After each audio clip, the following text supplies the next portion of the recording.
Abençoa, Jordão. Livro de Gênesis,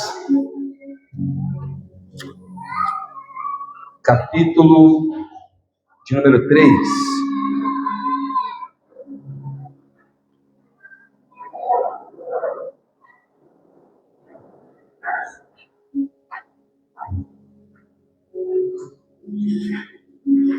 Glória a Deus. Nós trabalhamos recentemente a carta de Paulo aos Gálatas, depois trabalhamos 1ª e 2ª Tessalonicenses. Entendemos por bem dar uma pausinha ali. Nós vamos trabalhar no período dos patriarcas e depois nós retornaremos lá para darmos um entendimento mais claro, né? Gênesis capítulo 3, verso de número 6 e 7. Você que encontrou, diga amém. Amém. A palavra do Senhor vai nos dizer assim: vendo a mulher que a árvore era boa para se comer, agradável aos olhos e árvore desejável para dar entendimento, tomou do seu fruto e comeu, e deu também ao marido, e ele comeu. Então os olhos de ambos se abriram, e percebendo que estavam nus, costuraram folhas de figueira e fizeram cintas para si. Amém? Pode se assentar, se você puder, aplauda o nome de Jesus, amém? Glorifica o nome dele, não feche a tua Bíblia.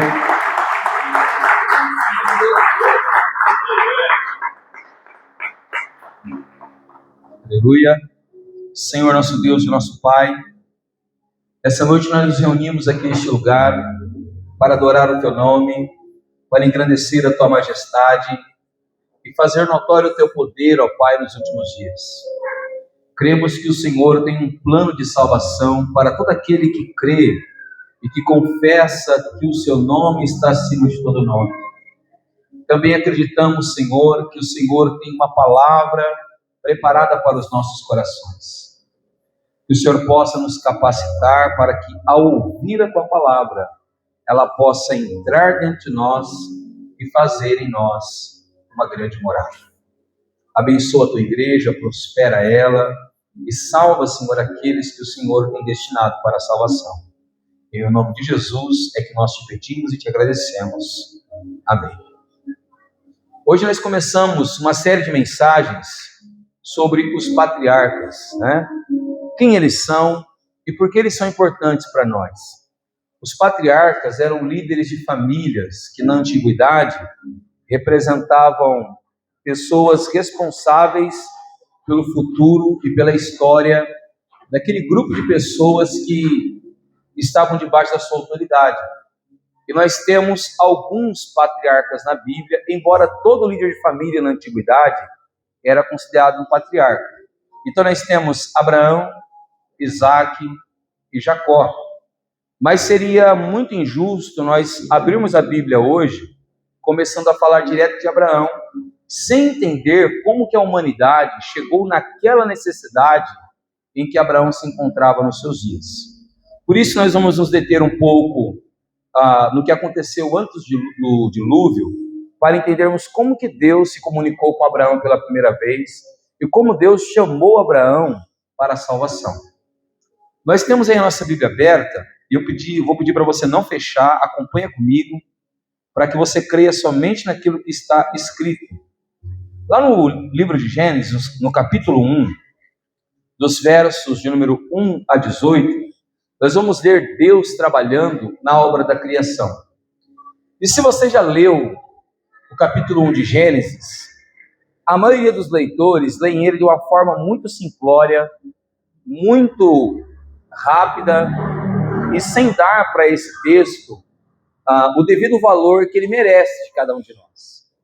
E faz parecer que a obra da criação é algo simples e algo fácil. Faz parecer até que qualquer um conseguiria criar o universo, os céus, a terra, os animais e tudo que nele há.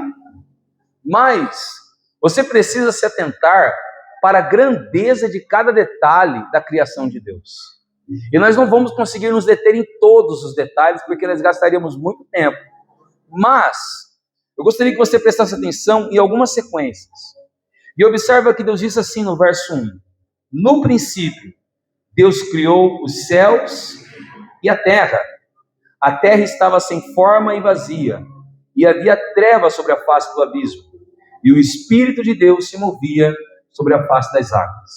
Quero te lembrar que o teu Deus, a quem você serve, ele sempre existiu na eternidade passada.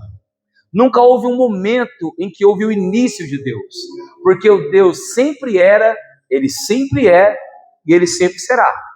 Então, quando fala de um princípio, não é do momento em que Deus passou a existir, mas no momento em que esse Deus que sempre existiu passou a criar tudo aquilo que você conhece e algumas outras coisas mais que nós não temos tanto conhecimento. Agora observa que Deus, ele é extremamente detalhista em mostrar que ele sabe qual ordem as coisas devem ser criadas. E ele não começou pela criação da terra, ele começou pela criação dos céus. Se você reparar, logo em seguida ele cria a terra. E observa que a terra que ele cria não tem forma e não tem ainda uma organização. Se Deus colocasse aqui o ser humano não viveria. Então, nos próximos versículos, nós vamos ver que Deus vai fazer nascer a luz. E essa luz não é o sol. Essa luz não é a lua. Essa luz é a glória de Deus. Logo em seguida, nós vamos ver que tudo isso foi feito no primeiro dia. Então, depois Deus faz separação daquilo que estava na terra. E ele cria as águas que estão na terra e as águas que vão ficar nos céus. Logo depois, acabam-se então a tarde e a manhã do segundo dia. Lá no verso 10, Deus diz assim: e chamou Deus a porção seca terra, e o ajuntamento de águas chamou mares. E Deus viu que isso era bom. E Deus disse que a terra produza relvas, ervas, que deem semente, árvores frutíferas, que deem fruto segundo a sua espécie, cuja semente esteja no fruto sobre a terra. E assim aconteceu. Você vai reparar que Deus, ele vai criando tudo em uma sequência adequada. Primeiro céus, terra, água, separação de água, agora tem terra seca, então dá para nascer planta. Então ele cria as plantas. Cada planta que Deus criou, ele criou segundo a sua espécie, para viver no local adequado para ela. A irmã Silvana, eu não sei se ela está aqui, eu não vi ela hoje ainda. Está ali, está lá. A irmã Silvana tem uma floresta na casa dela. Né, irmã Silvana, é verdade? E ela, melhor do que qualquer um de nós aqui, pode falar que cada planta tem um desejo por água e por sol diferente. Algumas pedem mais água, outras pedem menos água. Algumas gostam de ficar no sol, outras odeiam o sol. Não é verdade, Silvana? Isso é para nós vermos que o nosso Deus, ele não é só poderoso. O nosso Deus é detalhista. Ele sabe o que cada coisa precisa e como ela vai ser bem executada e bem útil no seu próprio lugar. Somente depois de Deus criar terra, céus, água, separação, plantas, é que então Deus vai começar agora a fazer o que é necessário para que essas coisas estejam de pé. E Deus então vai criar o sol, a lua e as estrelas. E se a tua Bíblia estiver aberta, eu queria que você prestasse bem atenção nesse detalhe. Olha o que diz o verso 14. Que haja luzeiros no firmamento dos céus, para fazerem separação entre o dia e a noite, e que sejam eles para sinais, para estações, para dias e para anos. Observa que Deus criou tudo que nós vemos à noite com um propósito. A estrela não está lá só para deixar a noite mais bonita. A lua não está lá só para deixar a sua noite mais brilhante. Todos nós sabemos que a lua interfere em tudo que acontece no mar. Nós sabemos que quem navega, quem viaja, usa as estrelas como direção. Hoje não mais, porque tem o GPS, tem tudo. Mas lá no passado, todos esses astros mostravam para as pessoas o caminho. Você vai reparar que existe um tempo adequado do ano em que as plantas florescem. E existe um tempo adequado do ano que as mesmas plantas que floresceram, elas vão secar. Você vai reparar que vai chegando agora, do meio do ano para lá, algumas frutas que você gosta muito vão começar a aparecerem somente agora. O teu Deus criou tudo com os mínimos detalhes, para que a criação tivesse um local adequado para poder viver. Não tem animal ainda. Não tem nenhum ser vivo aqui ainda. Nós temos um ecossistema. Nós temos um mundo se preparando para receber a vida.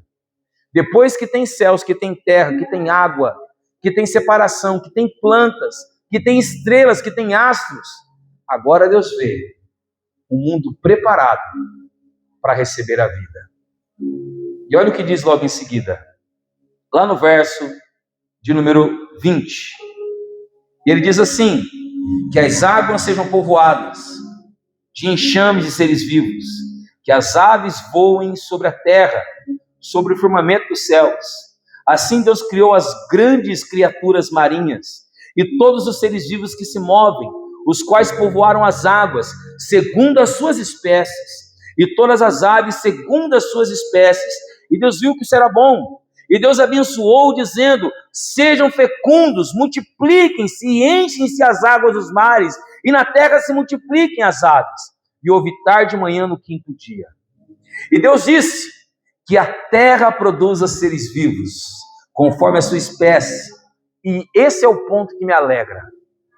Animais domésticos, animais que rastejam, e animais selvagens, segundo a sua espécie. Você reparou que a mesma ordem que você aprendeu na escola é a mesma ordem que está aqui? Aleluia! É verdade. Aonde você aprendeu que a vida começou na escola? Nos mares, não foi? Aonde Deus começou a vida? Nos mares. Você não aprendeu que logo em seguida os mesmos seres dos mares criaram répteis, criaram aves, e logo em seguida Deus cria aves e répteis.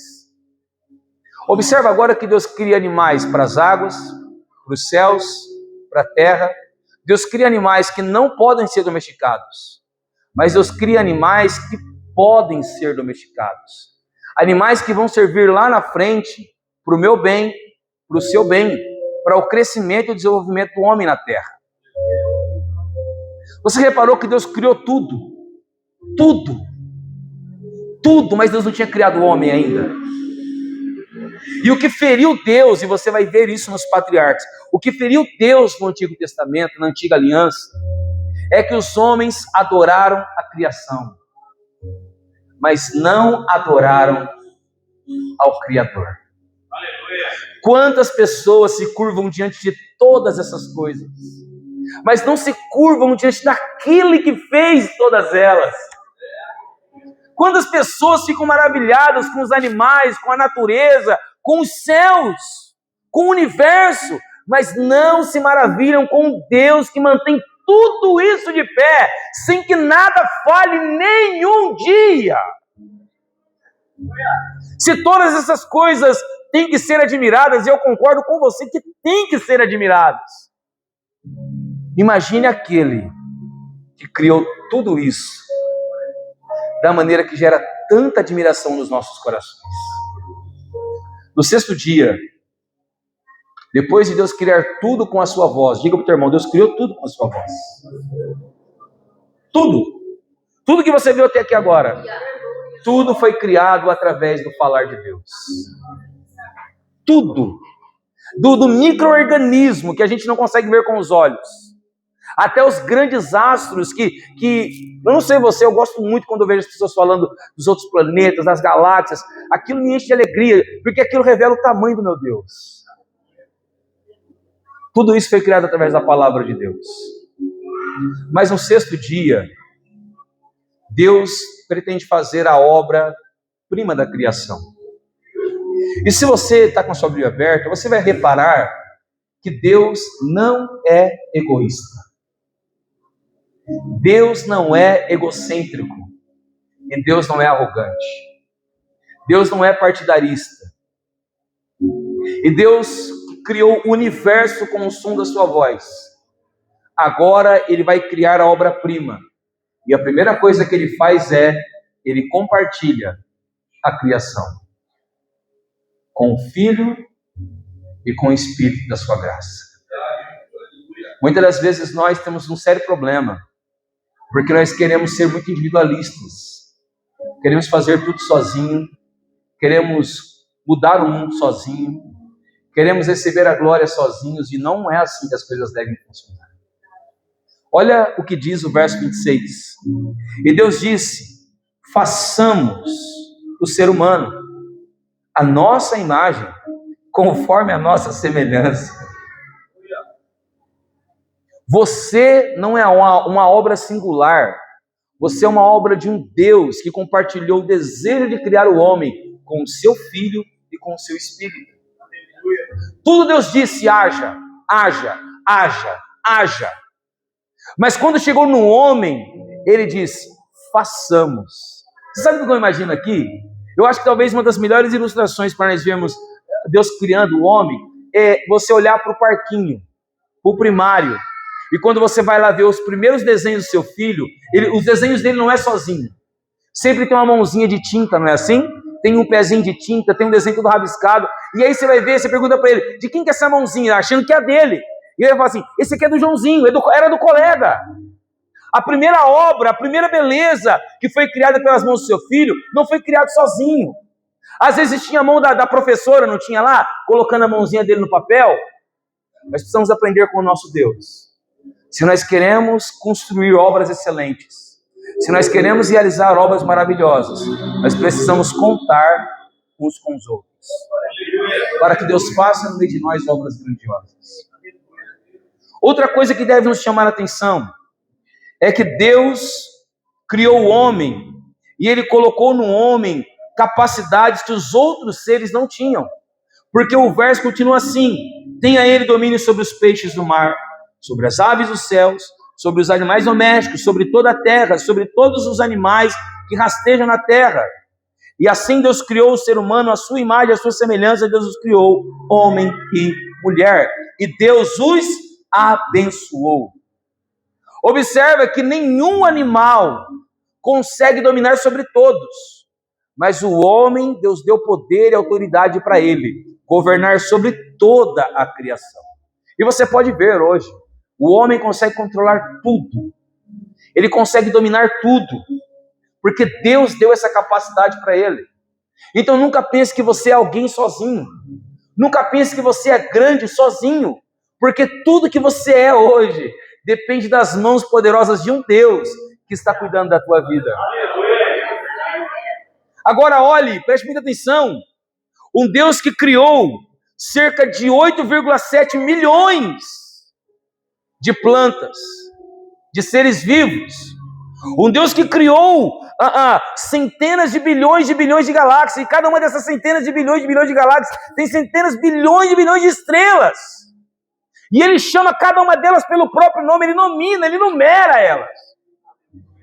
Ele não chamou os animais que nos enchem os olhos de obra-prima. O leão não é a obra-prima, o tigre não é uma obra-prima, as grandes baleias brancas não são uma obra-prima da criação, o sol não é, a terra não é a obra-prima da criação.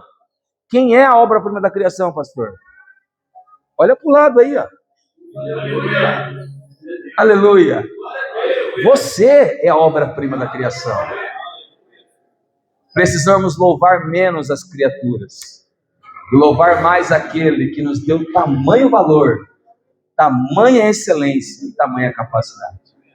Quando a Bíblia diz que Deus nos fez a sua imagem, a sua semelhança, não é que nós somos como Deus brilhante, é que Deus compartilhou conosco o que nós chamamos de atributos comunicáveis.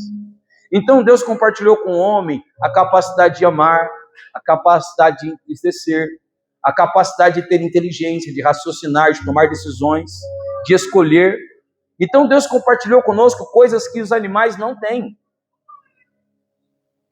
Que animal que tem a capacidade de criar alguma coisa? Fora o castor João de Barro, né, que constrói as casas, a grande maioria deles não fazem nada. Mas olha para você. Você está lá na sua casa no domingão e você fala assim: eu vou fazer uma lasanha.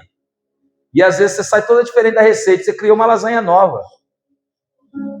Vou fazer hoje um arroz de forno. Aí o arroz sai todo estranho, né? Criou um arroz novo. Deus te deu capacidades que a nenhum dos outros seres Ele deu. E por isso nós devemos louvar o nosso Deus. Nós devemos agradecer o nosso Senhor. Agora que você sabe que Deus criou um mundo para você, não foi você feito para o mundo, nós precisamos ver que esse Deus, Ele colocou privilégios, mas também colocou responsabilidades sobre a sua criatura. E a criatura de Deus, lá no capítulo 2 de Gênesis, no verso 15, nós vamos ver que Deus deu um privilégio para Adão que a maioria de nós não tem a dimensão de como era grande o privilégio que Adão tinha. Porque diz assim: o Senhor Deus tomou o homem e o colocou no jardim do Éden para cultivar e o guardar. Observa que Adão, ele não é criado no jardim do Éden, como muita gente imagina. Adão, ele é criado fora do jardim. E depois de ter sido criado, Deus o coloca lá no Éden. A palavra Éden significa prazer, significa delícia. Então Deus tira Adão de uma terra comum e Deus coloca Adão em um local de delícias, em um local de prazeres. Agora imagina você que todas as manhãs a vida de Adão era a melhor vida possível. Adão não sabia o que era ter dias ruins. Adão não sabia o que era ter dias maus. Ele não acordava com dor nas costas que nem você acorda. Ele não dormia com dor de cabeça que nem a sua esposa dorme. Adão não sabia o que eram essas coisas. Adão não sabia o que era pagar um boleto. Ele não sabia. A vida de Adão era uma delícia. Só que ao mesmo tempo que Deus colocou prazeres e privilégios nas mãos de Adão, Deus disse para ele cuidar daquele jardim, para ele zelar. E o que é interessante é que o verso de número 19 diz assim: havendo, pois, o Senhor Deus formado da terra todos os animais do campo, as aves dos céus, trouxe-os a Adão para ver o nome que lhes daria. E o nome que ele desse a todos os seres vivos, esses seriam os nomes deles. E o homem deu a todos os animais domésticos, as aves dos céus, a todos os animais selvagens, o nome, né? Mas para o homem não se achava uma auxiliadora que lhe fosse semelhante a ele. Então observa que Adão cumpria com as suas obrigações. Algumas coisas que nós temos dificuldade hoje. A humanidade, ela tem a cada dia afundado em uma decadência. Porque a humanidade, ela só quer viver as alegrias e os prazeres. Mas ela tem se esquecido que ela tem responsabilidades. Isso daqui eu estou falando nos dois tipos de realidade.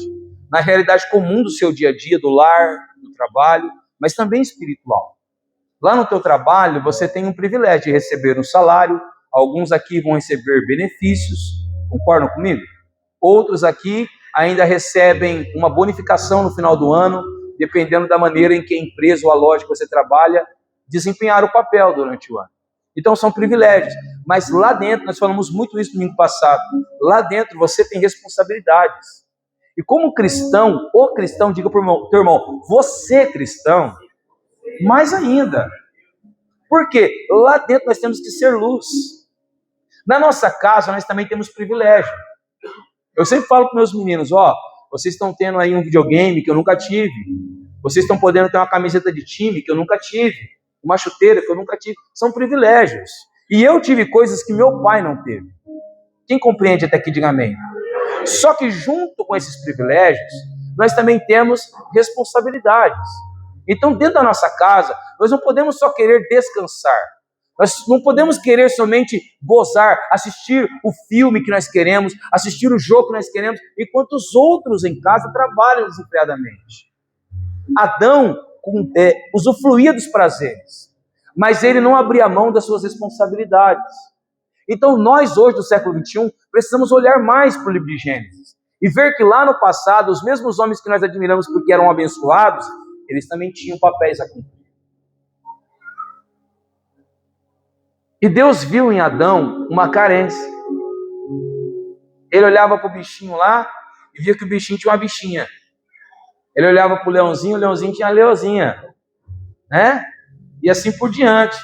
E Deus falou assim, vou fazer então para Adão uma auxiliadora que lhe seja semelhante. Preste bem atenção, que semelhante não é igual. E aqui eu não estou querendo discriminar ninguém, mas nós temos que aprender uma coisa, e muitos aqui precisam reaprender, porque a Bíblia não mudou. E olha o que Deus disse, verso 21. Então o Senhor Deus fez cair um sono pesado sobre o homem, e este adormeceu, tirou-lhe das costelas e fechou o lugar com carne. E da costela que havia tirado do homem, o Senhor Deus formou uma mulher e a levou até ele. E o homem disse: esta é afinal osso dos meus ossos, carne da minha carne, e será chamada varoa, porque do varão foi tirado. Por isso o homem deixará pai e mãe e unir-se-á a sua mulher, tornando-se os dois uma só carne. Irmão, vamos lá. Isso aqui não pode ser espiritualizado. Eu vejo muitos pastores espiritualizando uma coisa que não é espiritual. Qual é a última palavra que você leu nesse versículo? Carne. Nós não somos duas almas, dois espíritos. Não, lá no céu você não vai nem lembrar da tua esposa e nem ela vai lembrar de ti. Então nós somos carne. Eu e a minha esposa e a Camila, nós somos uma carne. Nós nos unimos carnalmente. Quem entende, diga amém. Então, observa a primeira coisa.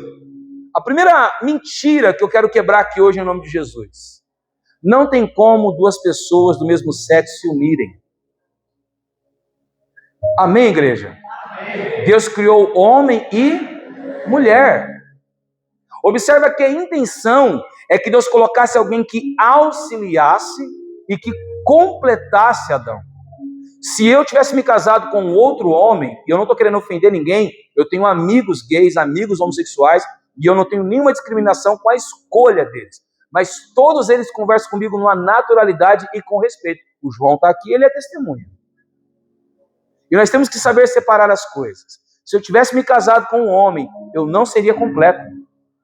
Se eu tivesse me casado com um homem, eu não me tornaria com ele uma só carne.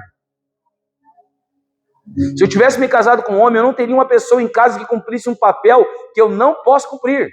Porque quem gerou os meus filhos não foi eu. Glória a Deus. Então esse é o primeiro protocolo que tem que cair por terra dentro da igreja. Uma igreja que discorda disso, ela está rasgando esses 2 capítulos e jogando no lixo.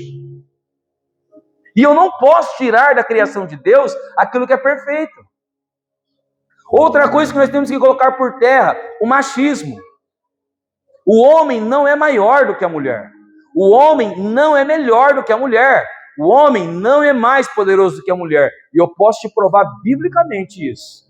É só você lembrar de Davi, de Sansão e outros por aí, que foram derrotados deitados no colo de uma mulher. Quem era mais forte? Os homens ficaram com medo agora, né? Então, essa ideologia que às vezes tem dentro da igreja de que o homem é melhor, o homem é maior, é mentira.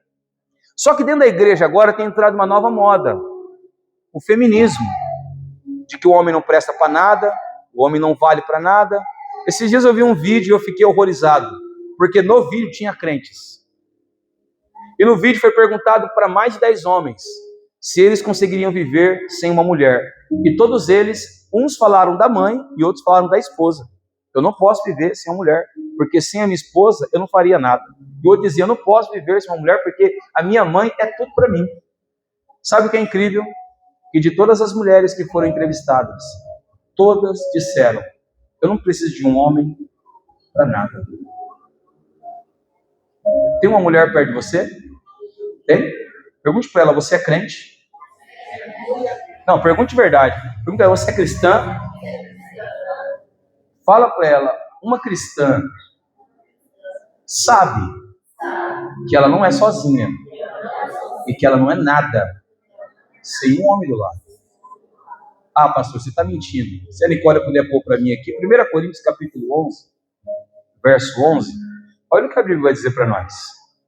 Irmãos, nós precisamos tomar cuidado para não deixar que a cultura transforme o que Deus colocou dentro de nós.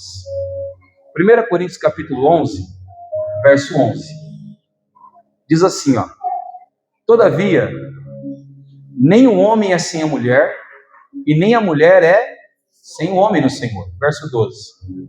Porque como a mulher provém do homem, assim também o homem provém da... Mas tudo vem de quem? Aprenda uma coisa. Eu não sou melhor do que a minha esposa. E a minha esposa não é melhor do que eu. Nós só somos o que nós somos, porque eu entendo que ela me completa e que eu completo ela. Você quer ter um casamento abençoado, de verdade? Você tem que começar por esse ponto. Depois nós vamos falar disso. Nós temos o encontro de casais que nós fazemos. Irmão, você pode ir em 1000 encontros de casais no ano. Se você não entender esses princípios básicos, não vai ser os encontros que vai transformar o seu casamento. Então o homem, ele teve o privilégio de ter uma mulher do lado dele.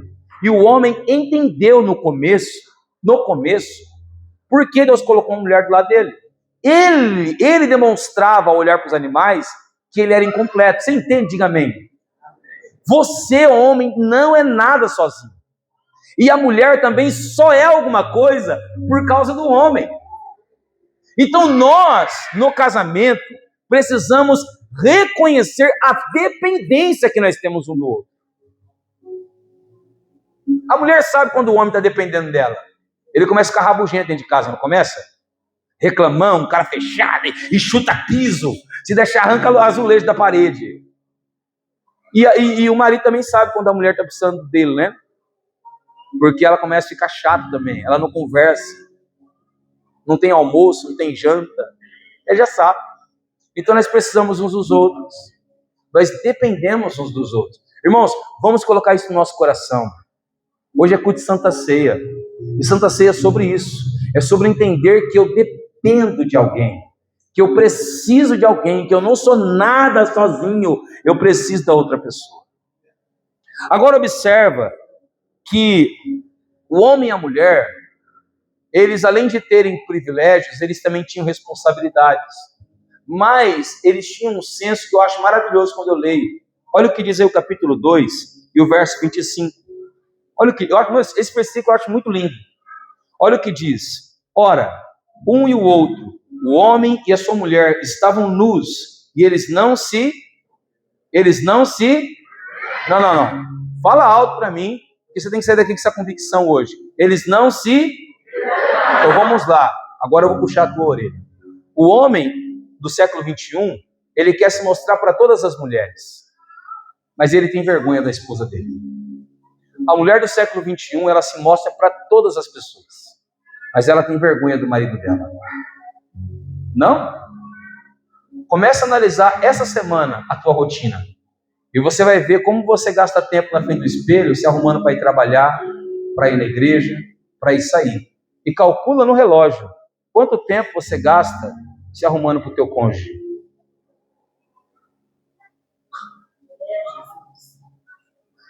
Eu quero te ensinar uma coisa.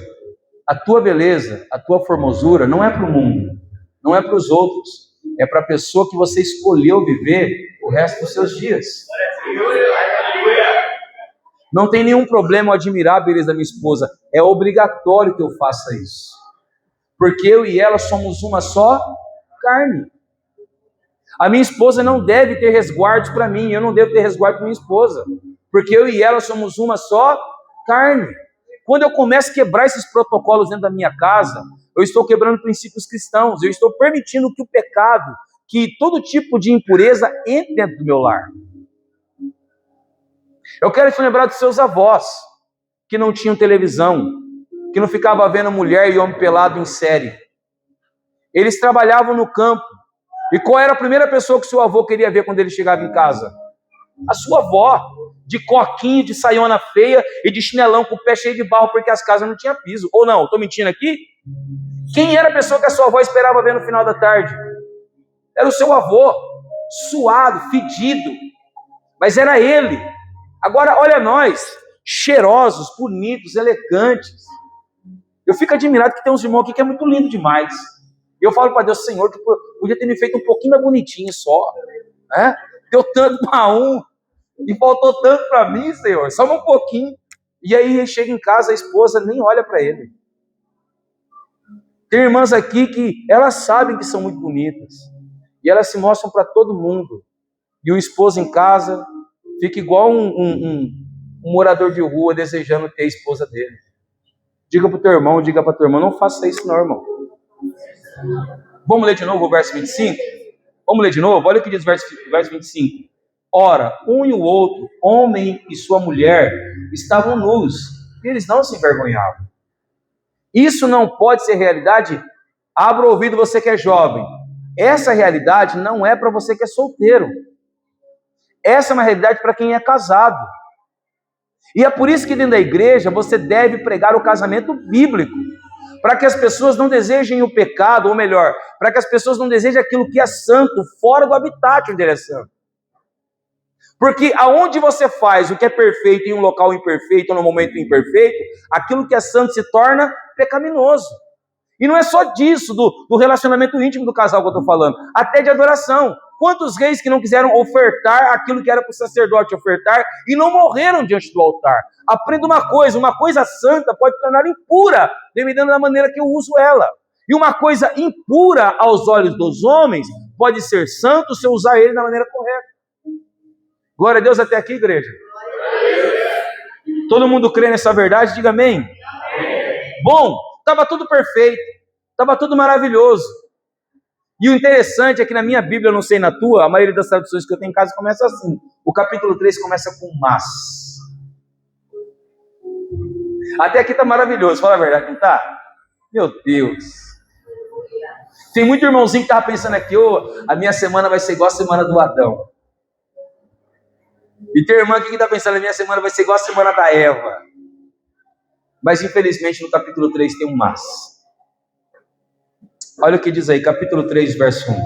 Mas a serpente, mais astuta que todos os animais selvagens que o Senhor tinha feito, disse à mulher: é verdade que Deus disse, não comam do fruto de nenhuma árvore do jardim? Preste bem atenção no que a serpente disse para a mulher.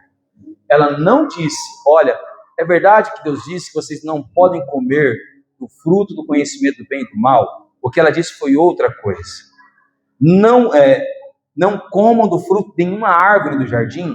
Então a mulher respondeu: do fruto das árvores do jardim podemos comer, mas do fruto da árvore que está no meio do jardim, Deus disse, vocês não devem comer dele e nem tocar nele, para que vocês não venham a morrer. O diabo pegou uma verdade e distorceu aquela verdade. Se você voltar no capítulo 1 e 2, você vai ver que todas as plantas que foram criadas e todos os animais que foram criados foi para a sobrevivência do homem. Todos. E a serpente veio e amplificou uma verdade e distorceu ela. Olha, é verdade que Deus falou que vocês não podem comer nada? Em outras palavras, é isso que ela disse. Aí a mulher respondeu corretamente: não, nós podemos comer de todas as árvores, mas nós não podemos comer da que está no meio do jardim. Agora preste atenção na segunda fala da serpente, porque a primeira tentativa dela foi fazer o quê? Distorcer uma verdade. Agora ela vai colocar no coração de Eva um desejo. Agora ela vai colocar no coração de Eva um anseio. Olha o que ela diz no verso de número 4. Então a serpente disse à mulher: é certo que vocês não vão morrer, porque Deus sabe que no dia em que dele comerem, os olhos de vocês se abrirão, e como Deus, vocês serão conhecedores do bem e do mal. Isso que você acabou de ler aqui agora, nós chamamos de princípio da queda, porque é aqui que começa a queda do homem.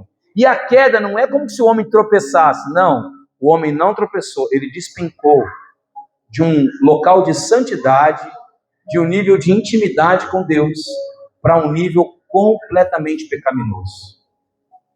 Observa que a serpente usou como Deus. E observa que ela disse bem e mal. O que a serpente fez foi dizer para Eva: olha, Deus não quer que você coma, porque Deus é egoísta. Deus é invejoso. E Ele não quer que vocês sejam deuses também. A vida do homem na antiguidade, dos reis, dos líderes de exércitos, dos valentes, das grandes histórias que nós vemos, a grande briga deles foi de quererem serem grandes demais, de serem deuses. Era muito comum um rei de um país se intitular Deus. Era muito comum um grande general, depois que ele morria, ganhar uma estátua, uma imagem, e fazerem dele um Deus. Porque esse foi o desejo que o diabo colocou no nosso coração. Esse era o desejo que ele tinha. Subirei a mais altas alturas, acima das estrelas, e me assentarei no trono e serei como o Altíssimo. O desejo que ele tinha no coração, agora, ele tenta colocar no coração da humanidade.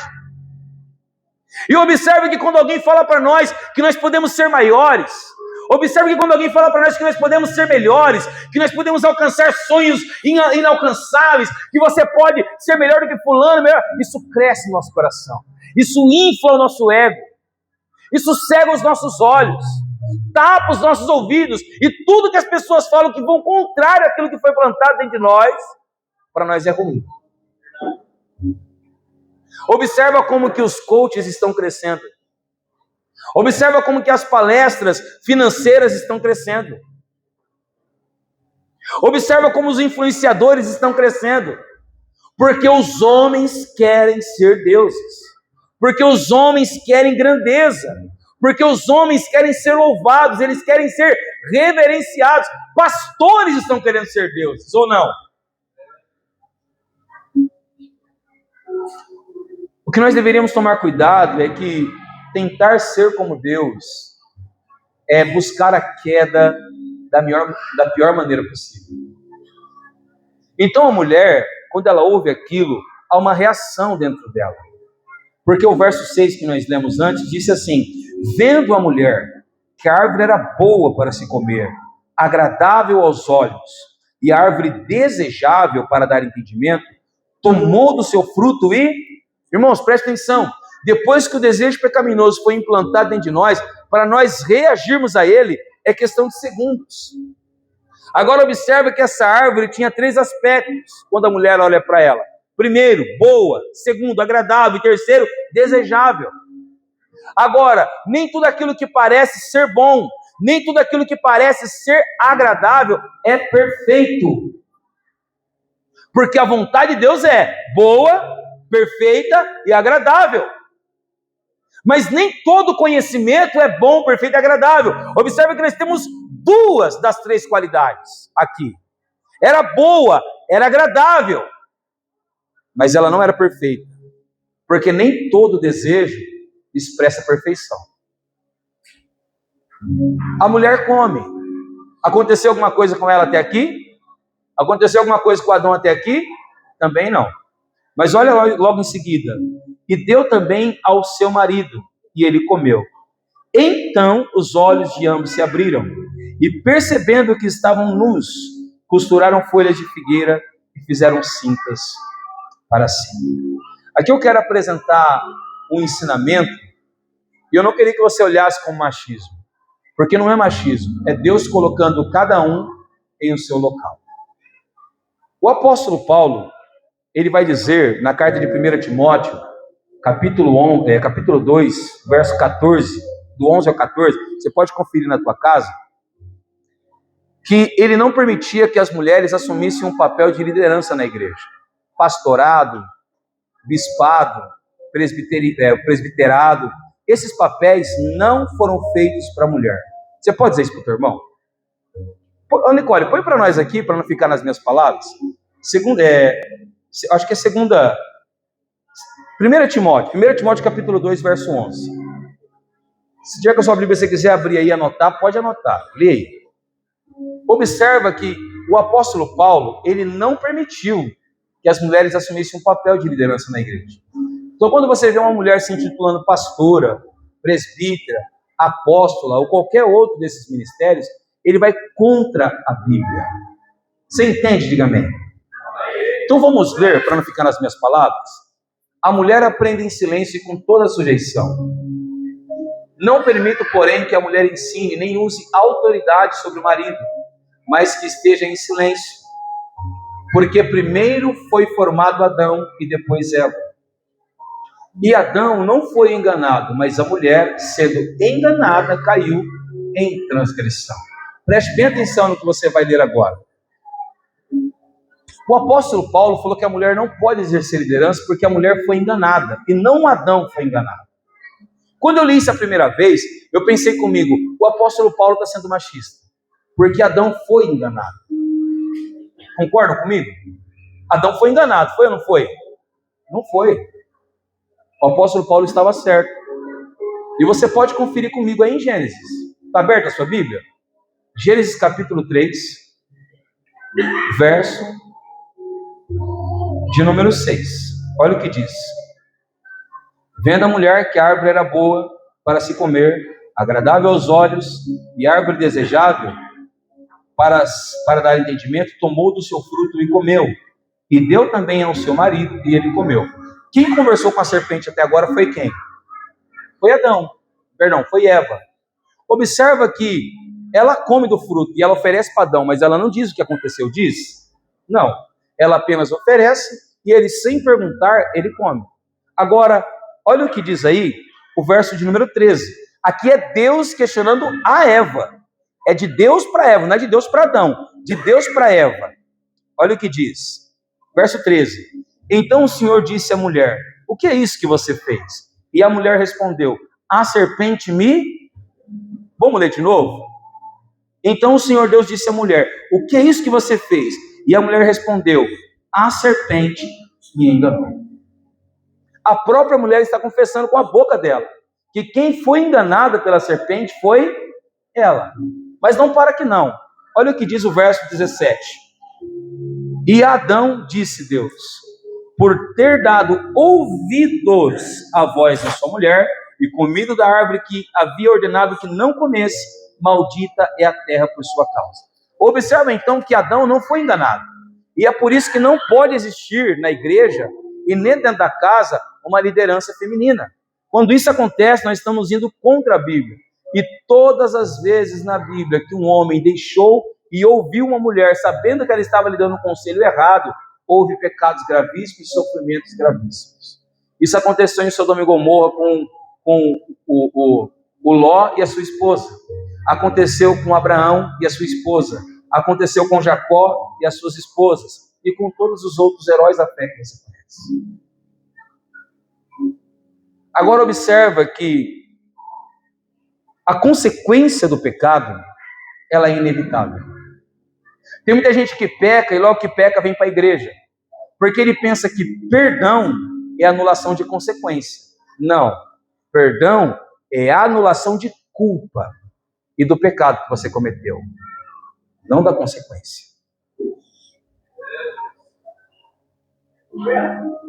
Após eles pecarem, o homem então ele vai tentar remediar o seu pecado.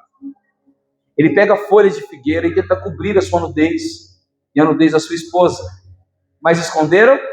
Não esconderam. Porque ambos continuaram com medo e com vergonha. Lá no verso 8 nós vamos ver agora que eles fazem o contrário do que as pessoas dizem por aí. Porque olha o que diz o verso 8. Ao ouvirem a voz do Senhor Deus, que andava no jardim quando soprava o vento suave da tarde, o homem e sua mulher se esconderam da presença do Senhor entre as árvores do jardim. E o Senhor Deus chamou o homem e lhe perguntou, aonde você está? Observa que aqui a atitude do homem é de correr de Deus. A atitude do homem é de fugir da presença do Senhor. Depois que o homem caiu em pecado, e o homem aqui que eu estou falando é Adão, depois de Adão, ninguém mais buscou a Deus. Ninguém mais tomou a decisão de ir atrás de Deus. Porque todos herdaram isso de Adão, a transgressão. Então nós, quando nós erramos, nós sabemos que o melhor refúgio é Deus. Mas o pecado dentro de nós, que teme a santidade e o juízo de Deus, nos obriga a fugir dele. E a primeira coisa que muitas vezes nós fazemos é, eu pequei gravemente, não vou na igreja. Não é assim? Ah, se eu for na igreja e algum irmão viu lá, estiver lá, é o diabo te acusando na sua mente. Logo em seguida nós vamos ver que eles não clamam por Deus. E nós vamos ver então que Deus começa a sentenciar o homem e a mulher. O homem agora vai ter que comer do seu próprio suor. ele vai ter que plantar o seu próprio alimento. Nós vamos ver que agora a mulher que ia ter uma pequena dor no seu parto, agora tem grandes dores de parto.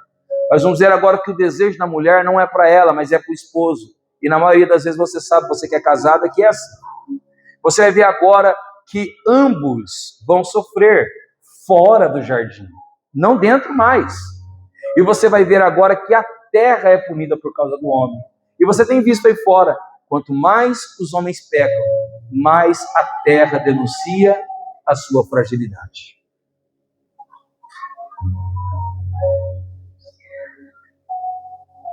Pastor, Deus é muito ruim. Pastor, eu estou te ouvindo e cheguei a uma conclusão. Esse Deus é um carrasco. Esse Deus é injusto, pastor. Não. Eu digo para você que esse Deus, ele é amoroso. Ele é misericordioso. Ele é gracioso. E ele é rico em perdoar. Porque tudo que Deus fez até agora se chamam atos da sua graça. Vamos ver como Deus é gracioso? Verso de número 8. Ao ouvirem a voz do Senhor Deus, andando no jardim quando soprava o vento suave da tarde, o homem e a sua mulher se esconderam da presença do Senhor entre as árvores do jardim.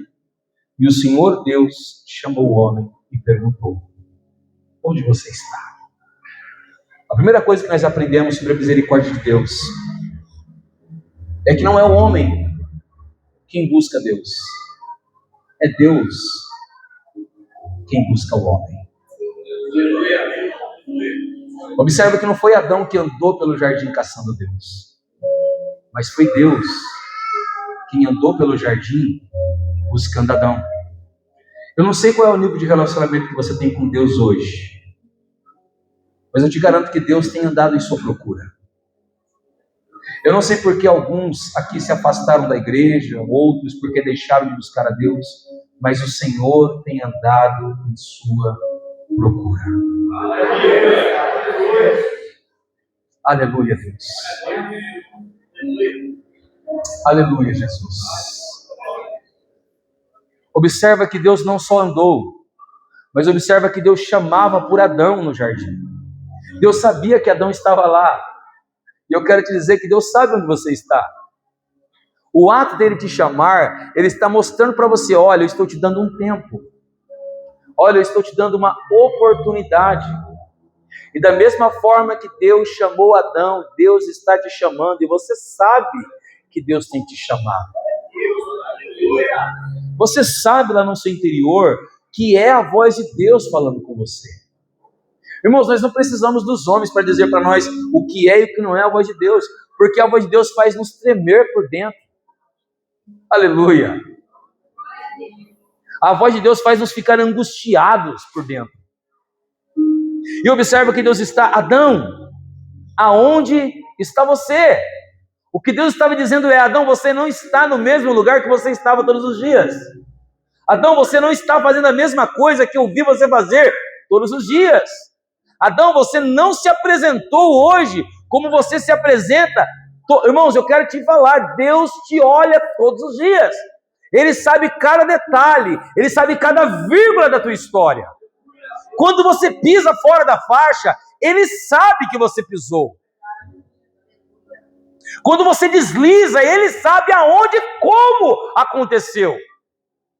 Fugir de Deus é loucura, é tolice. É tentar enganar a nós mesmos. Nós sabemos que não conseguimos fugir daquele que criou tudo isso que nós acabamos de ver. Então observa que Deus chama, que Deus busca. E uma terceira coisa que eu queria que você prestasse bem atenção: a presença de Deus não saiu de perto de Adão. Olha o que diz aí: e se esconderam da presença do Senhor. Tem gente que fala assim: eu vou sair da igreja porque Deus tirou de mim a presença. Eu não sei você, eu estou sentindo aqui.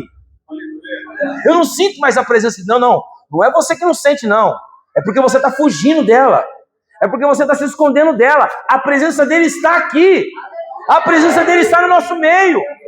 Cabe a nós não fugir dela. Cabe a nós não nos escondermos. Não, mas eu oro, eu não sinto. Não, ore corretamente. Te humilha, peça perdão, reconheça quem você é diante dele. E eu duvido se você não vai sentir ele do teu lado. Aí eu canto, eu não sinto mais. Não, é verdade. Então cante de verdade.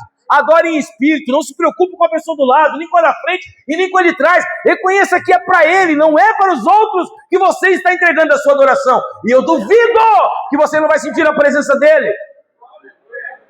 Ele está no abismo, ele está no vale.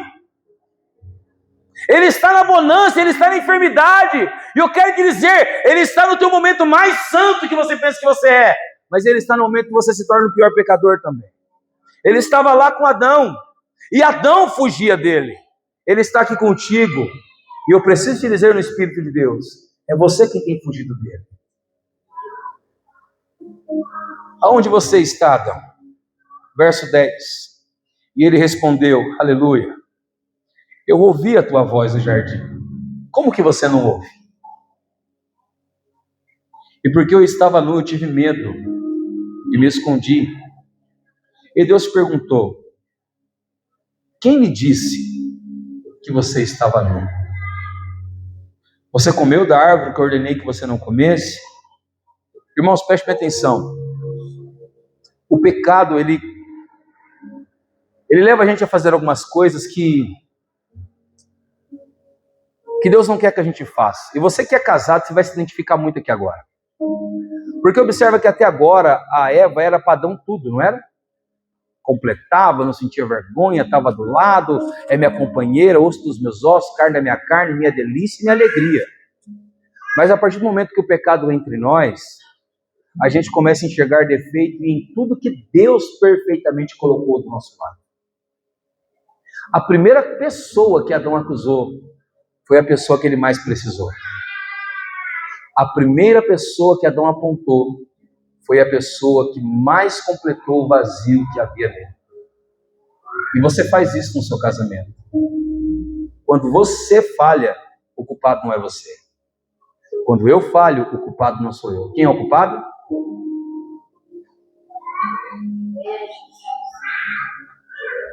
Verso 12. A mulher que me destes para estar comigo, ela me deu da árvore, e eu comi. Então o Senhor Deus disse à mulher, o que é isso que você fez? A segunda coisa que todo mundo que está debaixo do pecado faz. Sabe o que a gente faz? O crente é especialista nisso. Se o culpado não sou eu, quem é o culpado? Tudo tem um diabo. O casamento acabou, o marido me traiu, quem que foi? Ficou culpado? Pombagira. Não é assim que você aprendeu? É a pombagira. Não é pombagira.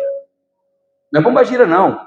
É porque o seu marido parou de olhar para você como deveria e você parou de se entregar para o seu marido como deveria. Não tem nada de pombagira.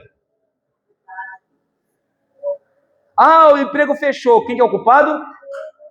O tranca-rua. Não é tranca-rua, não. É porque nós não trabalhamos direito. É porque nós não honramos o nosso patrão como deveríamos. É porque nós não cumprimos o nosso papel na empresa como foi designado no dia que nós assinamos o contrato que nós não lemos.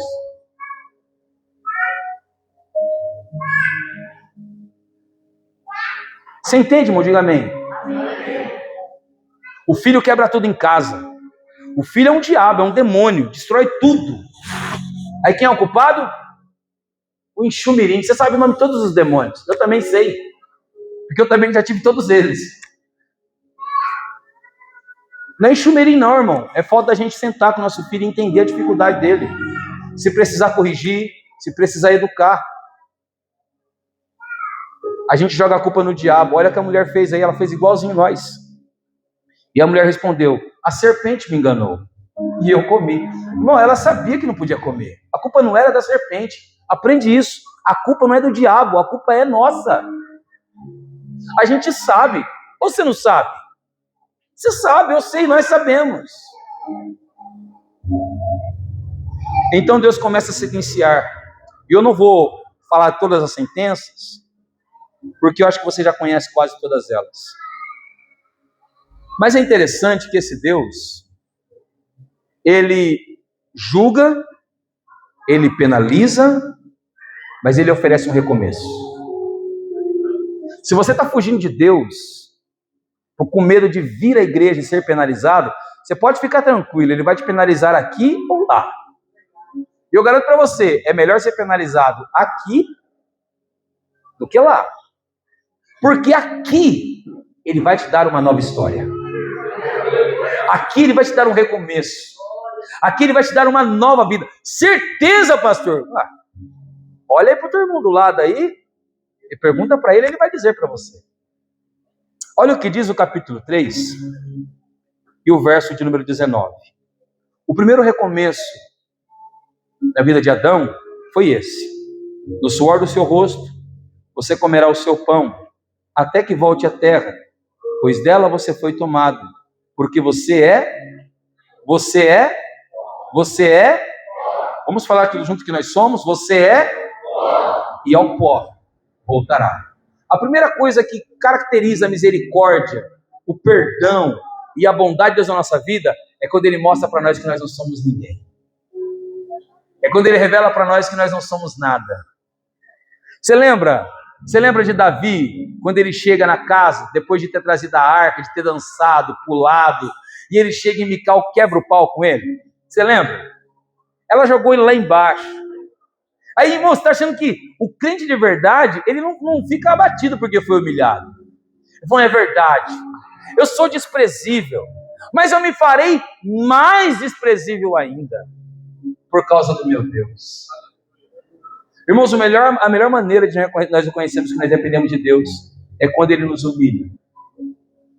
O que Salomão disse e o que ele ouviu de Deus na sua oração: se o meu povo, que se chama pelo meu nome, se humilhar.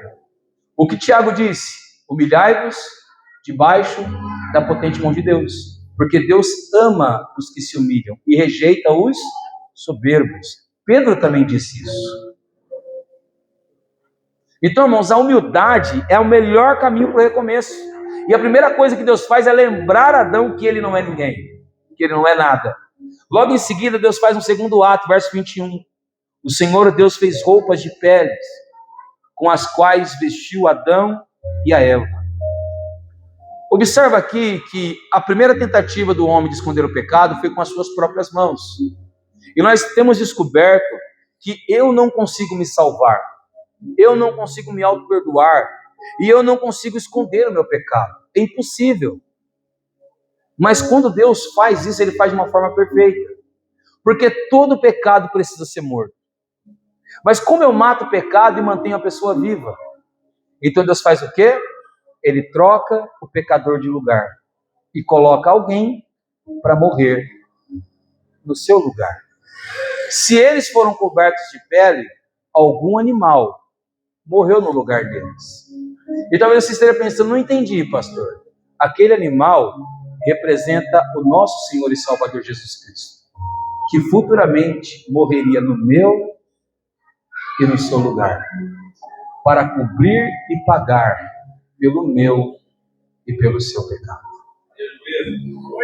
O próximo ato de misericórdia de Deus, verso 22. Então o Senhor disse: eis que o homem se tornou como um de nós, conhecedor do bem e do mal. É preciso impedir que estenda a mão e tome também da árvore da vida e coma e viva eternamente. Observa que Deus aqui não está privando o homem de um privilégio. Agora imagina você que a sua vida já não é boa por causa do pecado. Porque tudo de ruim que acontece na tua vida tem como consequência do pecado. Amém? Agora, você vai viver aqui na terra, o cristão pelo menos, 70, alguns aí que se dedicam mais, uns 90 anos, mais esforçadinho, né? Uns 90 anos. E esses 90 anos é debaixo do sofrimento do pecado. Agora imagina você se Adão tivesse comido do fruto da árvore da vida. Você viveria no pecado eternamente. Então a morte não é um julgamento ruim de Deus. A morte é um ato de misericórdia. Porque hoje você sabe que quando acabar essa vida, você tem uma vida com Deus lá nos céus. Se essa é debaixo do pecado, aquela já não é mais. Aquela é debaixo da santidade, da bondade, da misericórdia do Senhor. O próximo ato de misericórdia de Deus, verso 23. Por isso o Senhor Deus o lançou fora do jardim do Éden, para cultivar a terra da qual havia sido tomado. Deus dá uma oportunidade para o homem sobreviver. Então agora você pode trabalhar, você pode se esforçar e ter o melhor. E aqui vai uma notinha de rodapé. Quanto mais você se dedica, quanto mais você trabalha, melhor é a vida que Deus dá para você. Então diga para o teu irmão, não seja preguiçoso. Seja trabalhador. Seja esforçado. Irmãos, eu quero terminar mostrando um último ato de misericórdia.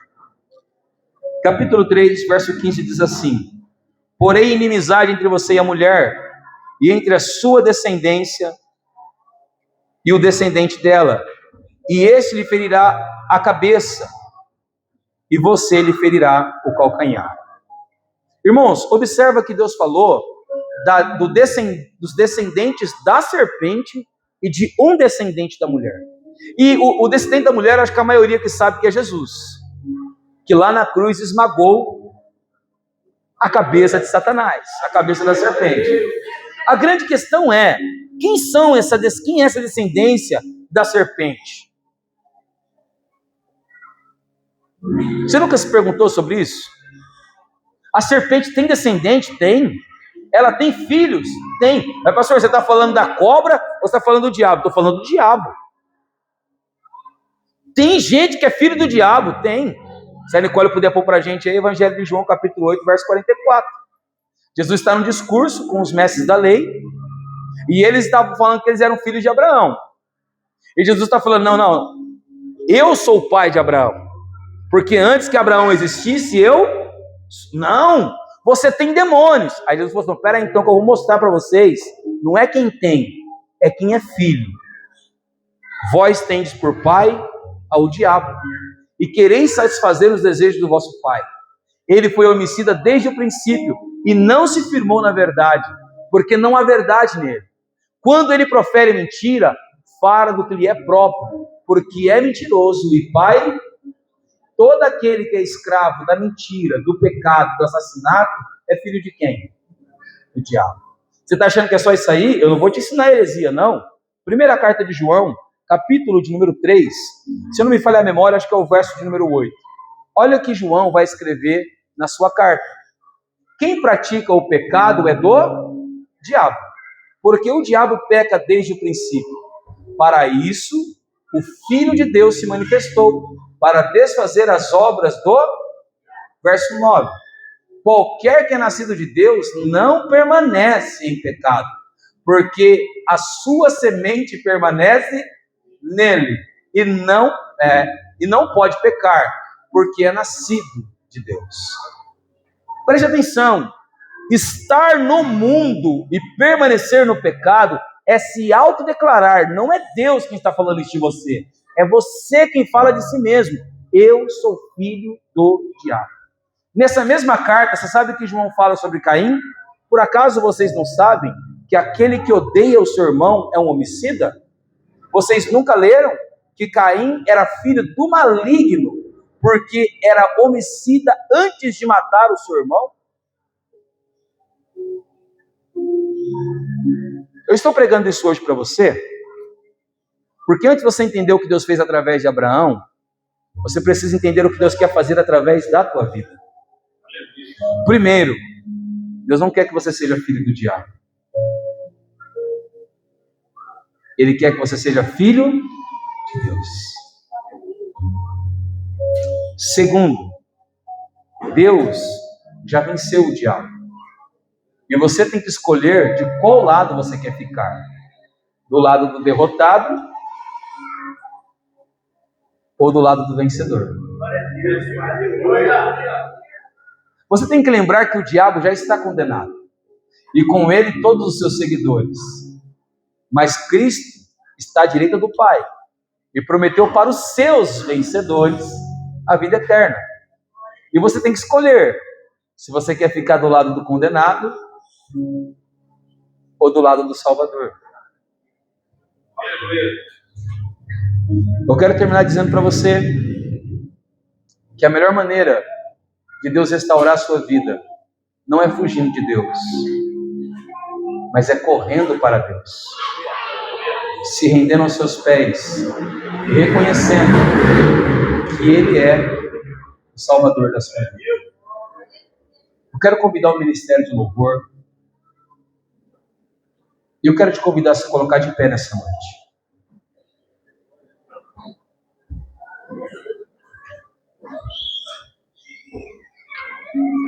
Eu não vou convidar ninguém aqui à frente agora, porque nós ainda temos a ceia para ministrar. Mas escute bem, olha, escute bem. Escute bem. O presbitério geralmente fica lá na porta, não fica para recepcionar vocês na saída? Hoje eles não vão ficar lá. Eles vão ficar aqui na frente. Se você está afastado dos caminhos do Senhor e você quer voltar para Ele, procure um dos presbíteros aqui na frente. Eles vão ungir você e eles vão orar por você no final do culto. E eles vão colocar o teu nome nas mãos de Deus. Feche seus olhos, abra o seu coração. Aleluia.